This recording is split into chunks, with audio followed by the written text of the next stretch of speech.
This week on the Hollywood in Total podcast, we share why Russell Brand's fight for survival impacts every one of us. We talk with syndicated radio show star John Clay Wolfe about cars, free speech, and a dethroned king of all media. And we reveal the ugly side of one of our funniest comic actors.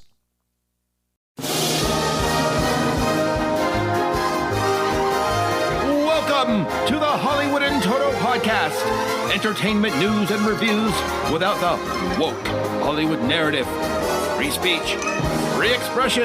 Now that's entertainment. And here's your host, award-winning film critic, Christian Toto.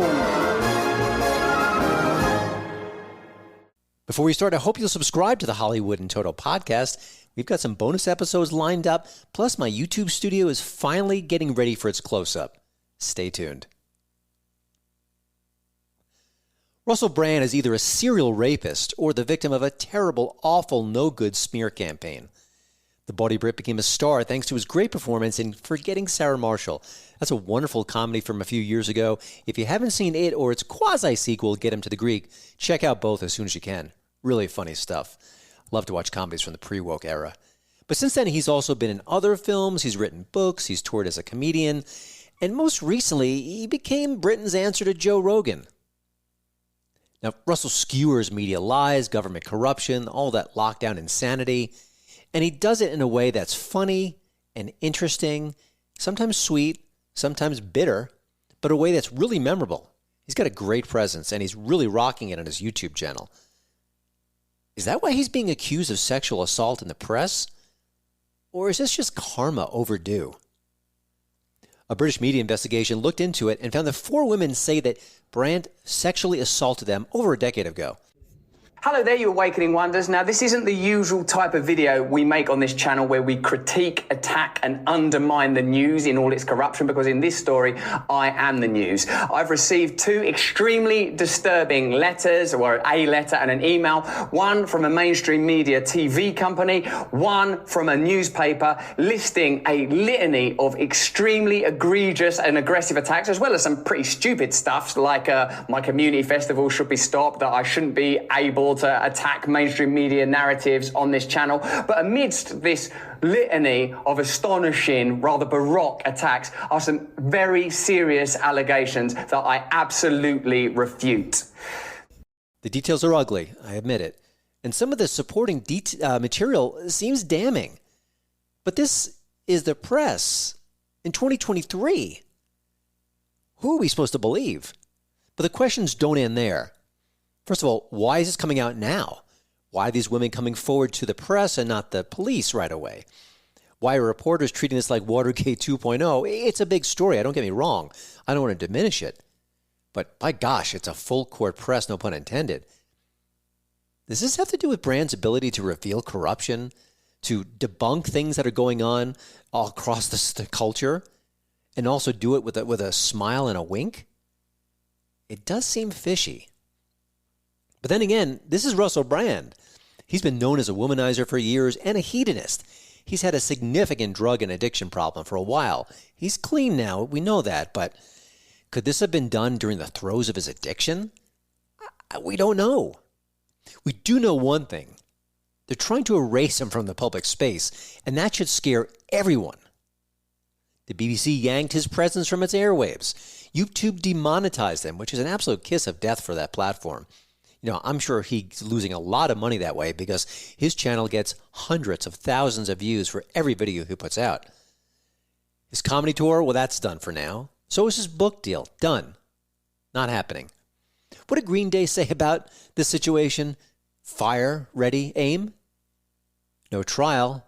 Guilty until proven innocent. It's like the worst of the Me Too movement all over again. Remember that social revolution? You know, the one that let Joe Biden skate and Andrew Cuomo and some other prominent Democrats? It's a real mystery as to why. Well, now it's back with a vengeance, or at least the bad version of it. But I don't want to defend Russell Brand. He could be guilty. And if he is, it's just disgusting and vile, and there should be significant consequences. What if he's not? Are we punishing an innocent man again without a trial? Remember the Depp v. Heard situation? Why is the press so eager to silence him, who had such a vital voice in the counterculture? Did I just answer my own question? It's all ugly, and I don't know who to trust. I really don't. But the news about Brand comes on the heels of another situation. Sound of Freedom inspiration Tim Ballard is getting accused of sexual harassment, just as he starts flirting with a senatorial run. I'll say one thing. People like Brand and Ballard, they could be guilty, no doubt. But the more the elites behave in a reprehensible fashion, the more the press is absolutely corrupt to the core, the more people will rally around figures like this, no matter what they say, no matter what the charges are. Just ask any Trump supporter how that works.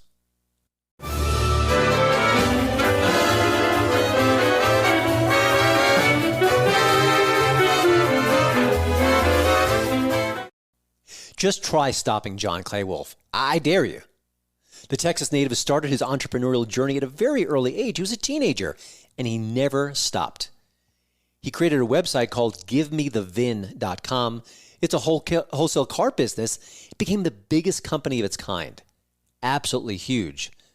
And when a devastating accident left him paralyzed and the doctor said, "You're not going to walk again," and his wife left him in a heartbeat, he refused to be a victim.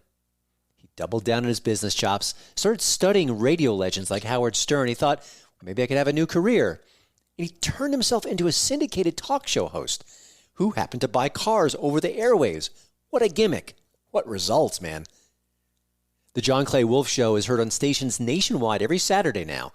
He combines his car knowledge with great banter, funny interviews, kind of conversations that Howard Stern once had before he went woke. And if you can't find it on your favorite station, you could just try the podcast version or just watch John Clay Wolfe on YouTube. And all the while, his GiveMeTheVin.com company grew and grew. This guy's like the American Dream Terminator. You can slow him down, but he can't be stopped. John fought to regain his ability to walk, an amazing story in and of itself. He willed himself into becoming a radio star. Now he has his eyes on an even bigger prize. He's going to share more about that in a minute. I'm so glad John took the time to talk to us for the Hollywood in Toto podcast, and I think you're going to learn a thing or two from our conversation. And I have a sneaking suspicion you're going to be smiling when it happens. John, welcome to the show. You and I have something in common. We both listened to Howard Stern a lot. Now, you became a radio star. I didn't. So certainly you took some lessons to heart. But I'm kind of curious about Howard's transformation over the last few years, because it's been very disappointing for me as a longtime fan. And as someone who was such an influence on you, I thought you might have some thoughts on Howard as well, because it ain't the same Howie that you and I listened to back in the day. He's just a gravelly old Jew now. He's like Larry King Stern. Which is funny because he used to imitate Larry.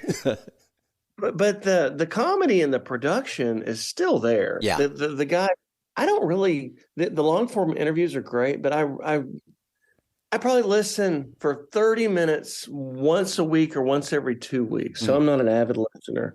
Really, when I got into radio is when I was an avid listener. When he switched to Sirius is when I was really listening to every single thing so that I could learn what it is that makes a guy worth $90 million a year on the radio. When I was 16, I listened to him, here and there in the car, fart jokes, sex jokes, very influential age. But I studied the guy. When I was in a wheelchair, I had a bad accident. And I was stuck in a wheelchair and I was trying to figure out what to do with my life. And I was like, I could do radio from a wheelchair and no one would know it. And that's when I really started studying Stern and the psychology of it. Mm-hmm. What were the main takeaways of that kind of a self-taught education? Best friend, family time. People are lonely. We're lonely as a society. And we like that. Think about middle school when you're sitting there with your friends and talking on the phone for, long runs of time, and your mom comes and takes the phone away from you because you're talking too much. That's what I resonate that time with what Stern's putting out. And that's the psychological feelings he gives a listener. And that's why it works. Interesting.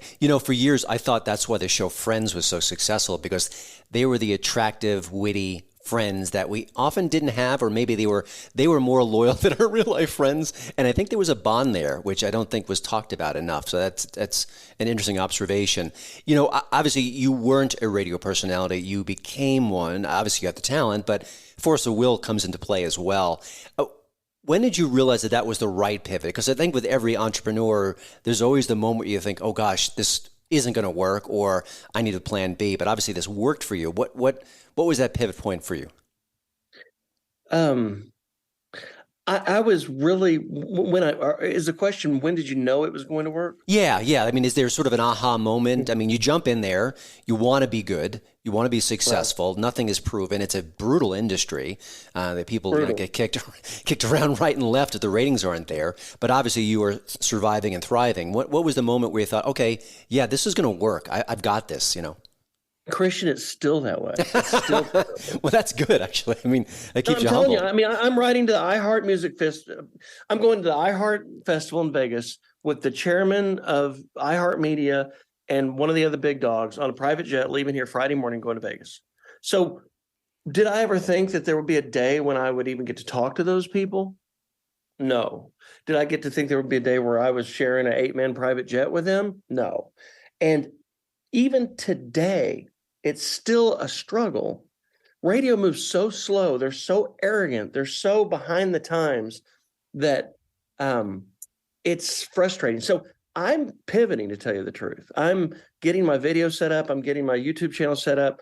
I'm getting my podcast, which is just a recording of the radio show. But I'm more worried about my online content than I am my on-air content. The on-air content's good. It's there. It's done. But I think we have 5 years left before that radio signal is not valuable anymore. Wow.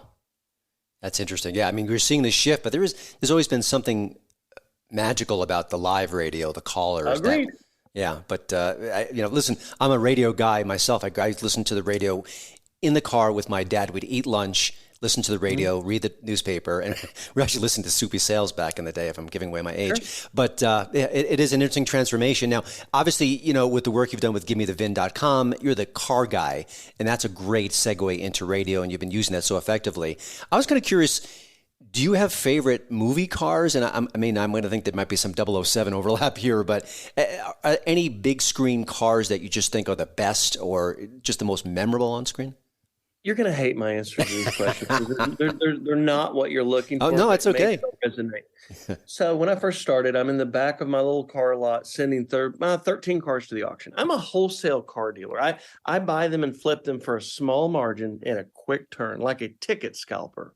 That's a bad analogy, but it's similar. They have a shelf life. I'm a wholesaler to a grocery store. I'm a wholesaler to a car dealership. That's what I'm. So I'm in the back of the little car lot. I've got 13 cars lined up for auction. I'm just dying, scared to death. My dad is laughing at me. And I was like, what's so funny? He said, there'll be a time, I'm 22 years old at the time. There'll be a time in the near future that this is nothing. And, you know, it's 10 times as much. He said, because I was a car nut back then. And he said, you're going to wind up like the playboy that bought a strip bar and turned into a homosexual. Your dad sounds like a character. He was, but you know, he just said that these cars that you're just so driven by and so sex appealed by and everything about, you know, they're going to get to where it doesn't matter anymore because they'll become commodities. That has happened. However, I still do have appreciation for some particular cars, movie cars. The Cut Cuda convertible, the Cuda convertible in Miami Vice. That's an expensive special car. It's hard to find. When I say cut, I mean convertible, because there's more of those convertible Cudas like Miami Vice on the road than were made because they became so valuable that people started converting them and cutting the hardtop off of a coupe and making a convertible out of it. And that's the power of pop culture, by the way. You see something on TV and you have to have it. Sure. I mean, the first thing that jumped to my mind was dumb, like the A-Team van. I don't know why. When you asked the question, movie cars. No, I'm, you know, right now I'm really excited because I've found a barn find that I haven't told anyone about. And we are loading them. Today is, you know, this morning, we're loading them at 11 o'clock in Mississippi out of a barn. The man died 2 years ago. We bought his 96 Porsche C4S, which is one of the last year's air-cooled engine. Car has 600 miles on it. Mm-hmm. So we barely ever drove it. And then we bought a 97 Corvette C5 with 50 miles on it, plastic still in the seats. Because his widow would call back and say, hey, we want to sell another car. We're like, you have another car? She's like, yeah, I've got this one more. She didn't want to tell us what she had. So get this. 18 months ago, we buy this 600-mile 96 Porsche. 3 months ago, we buy a 50-mile 97 Corvette. And then I tell my guy, I'm like, let me get on the phone. What else do you have? She's like, what else are you hiding? So long story short, over $500,000 in 21 cars. It's about $600,000 is what we paid, 650. Just call it $650,000 for 22 cars that are loading up this morning. And Christian, 71 Stingray, 20 miles, window stickers, plastic in the seats. 77 Stingray, plastic in the seats. 66 Chevrolet pickup. Plastic in the seats, plastic on the steering wheel. I've got 22 of those. And so this is the most exciting car day of my life that I've ever had right now, because you don't find that stuff, man. That sounds like needle in a haystack times 10. Times 10, right? I buy needle in a haystack cars. I do that all the time. We buy and sell 1,000 cars a week. So back to the, so I've become immune to it. I still have an appreciation for them. Mm-hmm. But this is the holy grail. This is the thing that the kids in the Denmark Tanny Treasure were chasing in that, what's that dumb show in South Carolina? Anyway, it's the romancing. It's the holy grail. Let's just call it holy grail. You can edit some of this out. But yeah, I mean, I just can't believe a 1990 ZR1 with 11 miles on it, and the plastic on the roof, plastic in the seats. So I've got to figure out what I'm going to do with them. I think I almost want to know what that late gentleman was up to. I mean, that's like a fascinating collection, and maybe just the restraint alone and not being able to drive those beauties is something. And understand this. So I have 250 employees. All these guys are, and gals. The gals support the guys, and the guys there's a few female car buyers, but they're out working the country looking for cars. We buy cars from people and we flip them in auction, and every Wednesday. But this is such a unique buy. I had to keep it secret from everyone. So I was working all weekend, not letting the staff know who, what, when, where, why until last night, because it's so valuable that I was worried of an internal leak.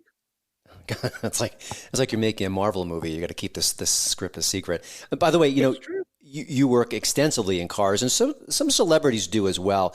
You got Jay Leno, Adam Carolla. I've had the pleasure of speaking to a couple of times. When you look at the celebrity ranks, are they the top of the heap as far as car collectors? Are there others that we don't know about, or who are the celebrity kings? It's the evil rich guys behind the big black curtains that don't talk. That's who's got all the money. Uh-huh. The celebrity guys are great. They bring the popularity to the product, and that's wonderful. Jay Leno is right there with those evil rich guys. Mm-hmm. But I've been over to Jay's warehouse. He was so kind. He walked me through there for 3 hours one day over at Burbank Airport, and it is it's just what you'd expect. It's ridiculous. It's a guy that made $1 gazillion every year, had no children, and all he did was bought cars. And it's his jet car. He has a GM concept car, and I forgot what it's called, but it's a jet engine powered, and it's the coolest thing I've ever seen. Everyone says he's obscenely nice. Did you find him to be as accommodating as everyone else? He is. Do you remember Peter Tilden? Oh, the name's ringing a bell, but radio host in LA forever. Peter and I went over there, and Peter used to, they know each other real well. So they were cutting on each other and pretty hard, and it got pretty racy and pretty dirty. It was kind of fun. Very anti-Jay Leno when he's off camera. That's fun to hear. This is the real Jay. This is the Sunday barbecue. Knock back a couple. You obviously get your syndicated radio show, but I understand you've got some other project you're working on. I didn't get a lot of details about this. That's why I wanted to talk to you. Tell us a little bit more about it. And, you're a very smart guy. You're an entrepreneur. I sense it's going to scratch an itch that's not being scratched right now as far as the entertainment world. But you tell me more about it. The car space is super. It's deeper than I realized. If you go to the YouTube Car Talkers, almost like sports talk radio. That thing blew up in 93. 94, 92, where this format that used to just be a little piece of the news, the sports. Now it's time for the sports. That's right. Well, now these entire networks have created from sports talk radio. And I'm noticing that these car talkers, there's like 150 like real car talkers on podcast YouTube that have big followings. The Top Gear movement with Jeremy over there in Britain started this. And so it's my version of that, but with a storyline that's not so hokey. I do have that radio, 18 years of radio. So the proverbial 10,000 hour rule, I've got that under my belt so that I can manage the listener attention span. And really Seinfeld, if you take Seinfeld and Howard Stern and just boil it down to molecules and graphs, this is not that complicated. You do have to have talent to pull it off, but those are the two end result products that I look at that is what works. That is what people want. Now there's different skins of that and different versions of that, but Seinfeld and Howard Stern, in my opinion, are the two. They resonated the hardest, deepest chord in society. Yeah. Obviously, back in the day, Howard Stern caught all sorts of grief for what he said, what he didn't say, the methods. I mean, just you name it. It was a big free speech affair, which sadly he hasn't really embraced in recent years. But have you had issues where maybe the powers that be said, listen, can you lay off this topic, maybe soften your language here? Does that come into play at all with your work? Look through my 70 affiliates around the country, classic rock stations, right? You will not see Chicago on there. So we went to Chicago. There's a program director with iHeart in Chicago, and I have a guy on my show named DJ Pre-K. He was an intern. He worked at Party City, blowing up balloons. He's a young kid. He's a rapper. He's a white rapper. He wears ghetto clothes. I mean, he's an Eminem type, right? But that's who he is. Anyway, this fella made him and iHeart made me remove him from my website. I had to agree not to go to him on the air because he felt like it was a bit and that I was creating blackface for radio. Oh gosh, with this character. I did it just to get into Chicago. I figured we'd work it out later. If you're listening to this, I apologize again, which I've done. I have a black co-host, Gigi Drummond. She's out of LA. She's great. It's so funny. Yep, and she's a trumper. Oh yeah, but yeah, obviously the 7 deadly words you can't do. Yeah. I don't hit on the sex buttons like Stern does. So when I say Stern, when people hear Stern, they think sex because that's what he was known for is really pornography radio. That's not what Stern was really doing. Yep, I agree. What Stern is really doing is psychological stuff. And yes, do we think dirty thoughts in our mind? Sure we do. All the time. Do we think bad? And so he's rolling out of his mouth the things that he feels that people are thinking about. And it worked. It got President Trump elected. I was convinced that Stern was whispering in Trump's ear because Trump ran Stern's playbook from A to Z. It wasn't even like a variation of it. If you go back and look at what Stern did to get famous and what Trump did to get elected, it's the same thing. If you look at the science of it. So I'm rambling. No. It's interesting. I hadn't thought of that before. And also it is odd that they've become so, Stern turned on Trump pretty aggressively in the last couple of years. That might be more political than anything else, but they have more in common than I guess we realize. But, and I think to be that successful in that against the grain, you have to have something that above and beyond. I mean, you could dismiss Trump all you want, but his connection with the people and his ability to do things that others can't is staggering at times. Isn't it wild how people get wealthy and then they start self-deprecating and they have to go over and be over leftists?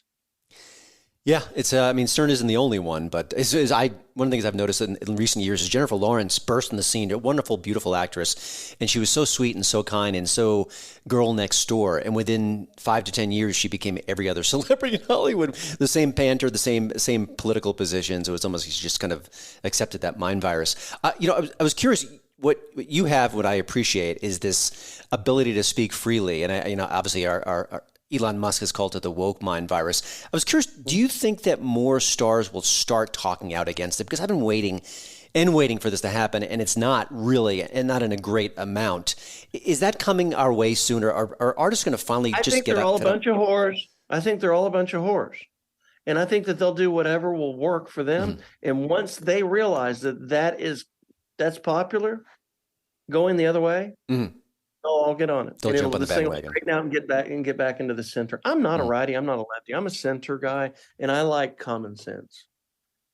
But that you asked my opinion. I think that they're all a bunch of whores, and they will do whatever they need to do to get attention. And if being anti-woke gets attention, they'll do it. Mm-hmm.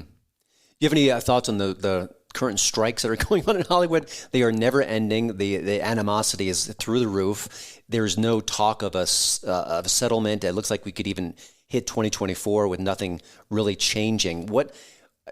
Any thoughts about the strikes, or even just what will happen afterward? I think it's great for you and I.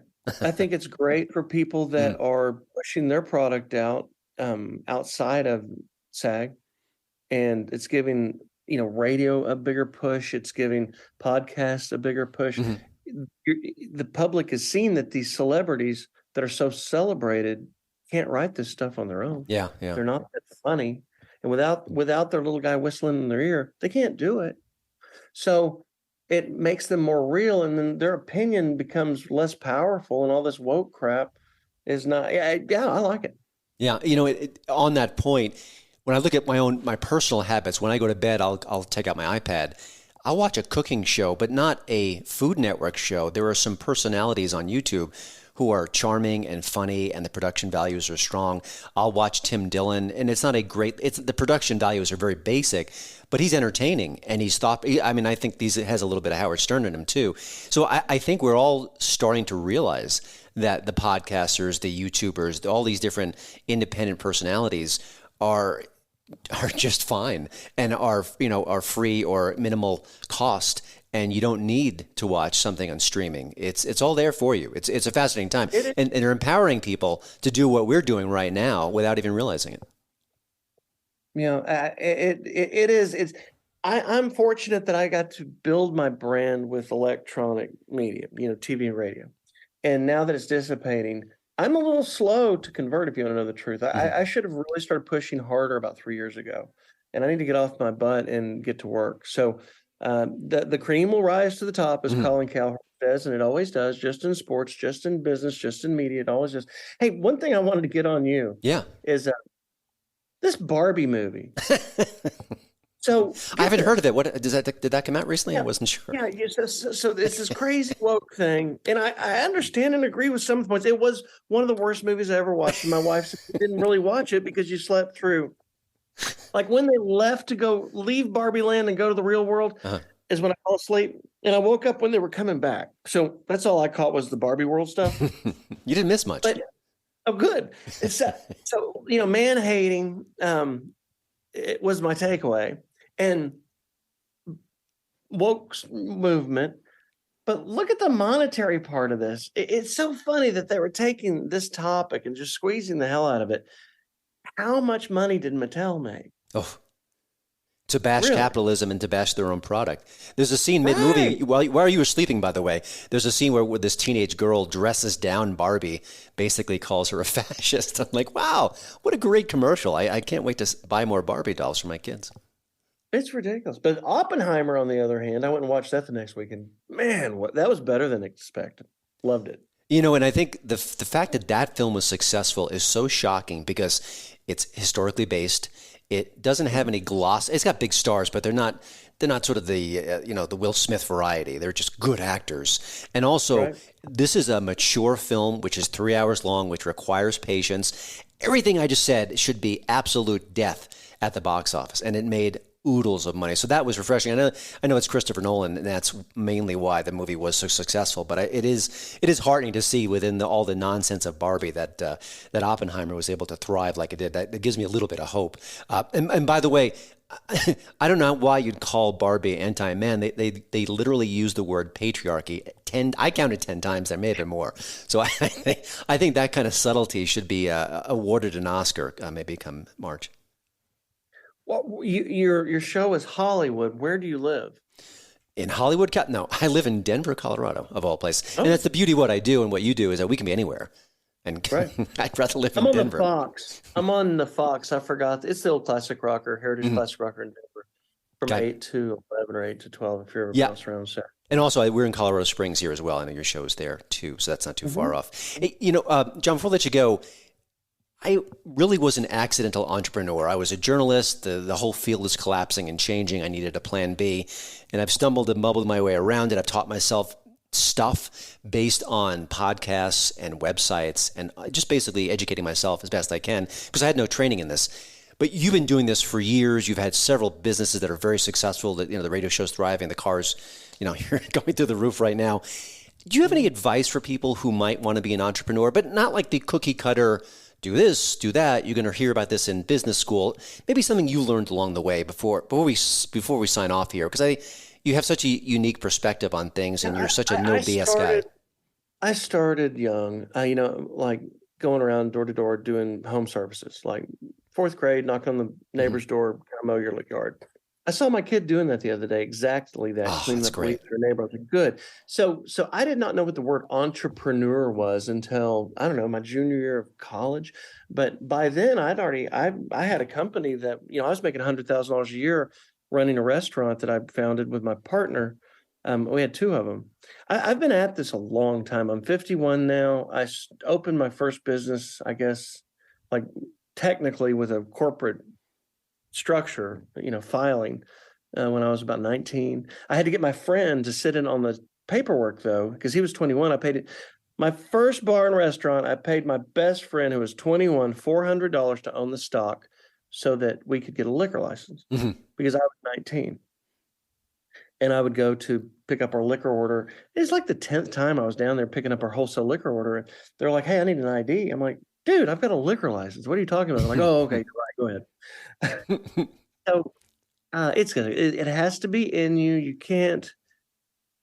My take on that question is not very promising. Okay. It might be inspirational to people that feel that way. Yeah, well, it's a hard run. I mean, it's not easy.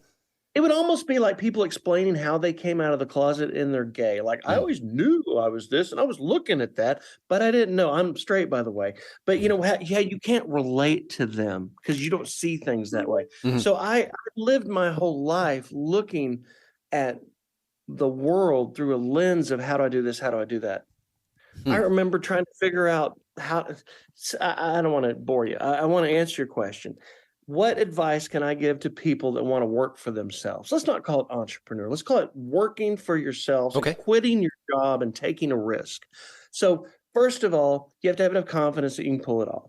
Second of all, you need to be let's say you're young. Bartenders, can they make money? Yes. Waiters, can they make money? Yes. You need to have a gift that you can work at to make a living while you take these risks and go on your own, because it won't pay well. Yeah, it's great advice.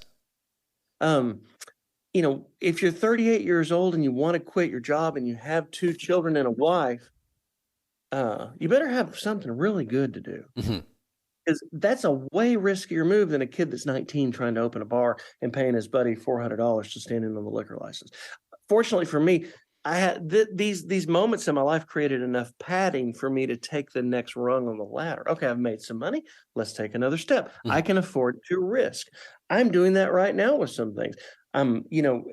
So venture cap. Let's go out and do a cap raise. I've never done a cap raise in my life. We did $2 billion worth of revenue last year. I own 100% of the stock. I have 0 debt. I don't have a board. And I have no investors. That is very fortunate. That is very rare. But I'm 51 and I've been doing this since I was 19.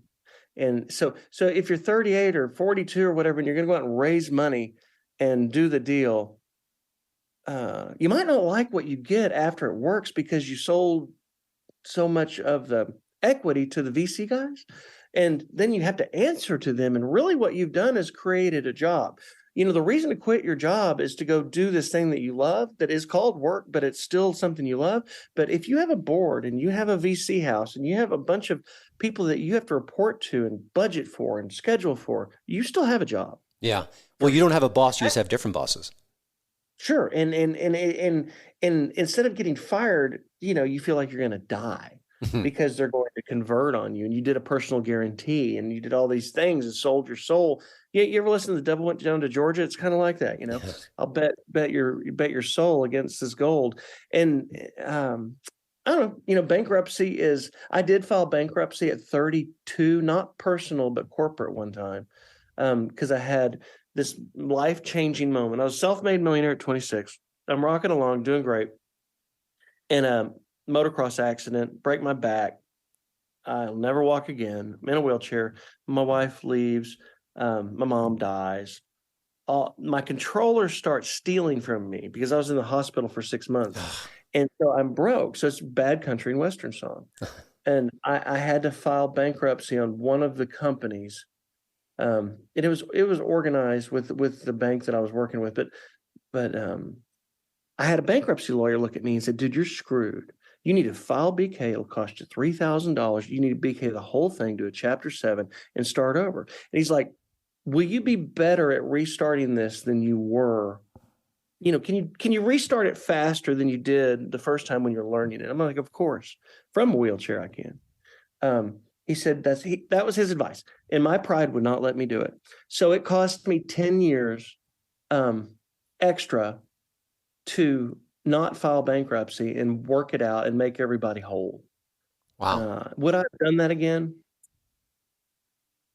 I didn't want to file personal BK. So yeah, there's still a lot of pride there that I didn't. I'm real happy with where I am. Would I would have done it again? My advice to you is no. Mm-hmm. Don't. Pop it in the head, start over. Yeah. General Motors did it. American Airlines did it, but I chose not to, and I'm dumb. Not that dumb, and I love the fact that you're so honest about your story, about your plans. And I think for every entrepreneur who just closed their book on that chapter in their life, there are a few others who think, you know what, I'm still going to do it, and that's what really matters. But John, thank you so much for joining the Hollywood Total Podcast. Of course, you can subscribe to his show, The John Clay Wolfe Show, on YouTube. It's at johnclaywolfshow.com. There's an E in that Wolf, just in case you're wondering. Or you just find it wherever you get your podcasts. And you could also follow John Clay Wolfe Show on social media. On Facebook, it's JCW Show. On Instagram, it's John Clay Wolfe Show. On Twitter, it's John C. Wolfe Show. And on TikTok, it's at John Clay Wolfe Show. So I'll have this in the show notes and also on my YouTube channel. You can find it there as well. John, pleasure to speak to you. I love freewheeling, free speech guys, and you're top of the top. Thanks so much. Thank you. See you later. You're listening to my dad's podcast. He cried like a baby watching Snoopy come home. Everybody hates Larry David on Curb Your Enthusiasm. Everybody. That's the whole point of the show. The on-screen Larry David is rude and he's selfish. He blasts everyone. He says what he wants to say. He does what he wants to do. And he alienates everyone except his really closest friends. And even they often get sick of him too. Kind of can't blame him. It's a brilliant meta character. It's one of the best comedy shows the last 20 years, I'd say. But as it turns out, he can be a dick in real life. A new report shared how David dressed down ex-CEO Elon Musk at a public event a little while ago. There was nothing remotely funny about what happened. Here's what David said to Musk. "Do you just want to murder kids in schools?" He told the multimillionaire. I guess he's a billionaire. I'm not sure what the final tally is. But they were referencing the Uvalde shooting in Texas where 19 kids and 2 teachers were killed. Musk was confused by what he said and asked about it. And he said, "I'm anti-kid murder, finally." What was David's response?